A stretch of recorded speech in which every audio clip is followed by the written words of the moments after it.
আমাদের প্রতিবেশী রাষ্ট্রে যা দেখছি, চারিদিকে যা হচ্ছে, তাতে কি মনে হয় যে সনাতন ধর্ম বিপদের মুখে পড়েছে? এই জন্যে আপনাকে বলতে চাইছি যে এই চিন্তা ভাবনার এই যে মানে বিপরীত চিন্তা ভাবনা, সনাতনী চিন্তা সর্বে সুখিনঃ সন্তু যদি চিন্তাটা এসে যায়, তাহলে তো আমার দেশে হিন্দু মুসলমানের থাকার কোনো ব্যাপারই নেই।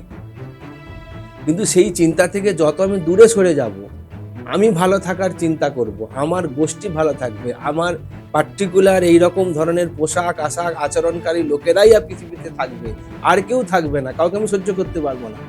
যদি এই চিন্তা ভাবনাটা থেকে থাকে, তাহলে সেটা আসুরিক বৃত্তি বলা হচ্ছে। সে আসুরিক বৃত্তিটা তো আগেও ছিল। একটা সময় তো ইন্দ্রকেও পর্যন্ত পরাস্ত করে দেবতারা স্বর্গরাজ্য, অসুররা স্বর্গরাজ্য দখল করে দিয়েছে। পৃথিবী কেন, স্বর্গরাজ্য দখল হয়ে গিয়েছে। তারপরেও তো তার আবার পুনরাবর্তন হয়েছে।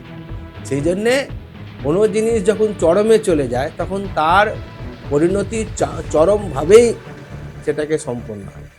আজকে যে ধরনের মহাভারতের যুদ্ধ হয়েছিল, সে যুদ্ধ মানে বিশ্বের ইতিহাসে ওইরকম যুদ্ধের বর্ণনা অন্য কোনো সাহিত্যে বলুন, যদি সাহিত্যই মেনে নেন, খালি সেটাকে নোবেলই মেনে নেন, কোনো নোবেলে এই ধরনের বর্ণনা নেই।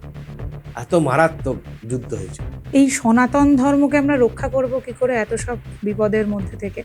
সনাতন ধর্মকে রক্ষা করার জন্য প্রত্যেককে সনাতন ধর্মের মানুষকে এগোতে হবে। এই শুদ্ধ পবিত্র চিন্তার মধ্যে তাকে আসতে হবে। এটা যতদিন না আসবে, ততদিন না তো তারা ধর্মকে রক্ষা করতে পারবে, না নিজেকে রক্ষা করতে পারবে। আমাদের এখন ভয় হচ্ছে যে আমরা নিজেকে রক্ষা করার তাগিদে সনাতন ধর্মকে রক্ষা করার জন্য উঠে পড়ে লেগেছি, নিজেদের অস্তিত্ব রক্ষা করার জন্য। এটা দিয়ে সমাধান হবে বলে আমার খুব মনে হয় না। কারণ আমরা অনেকটাই পিছিয়ে পড়েছি।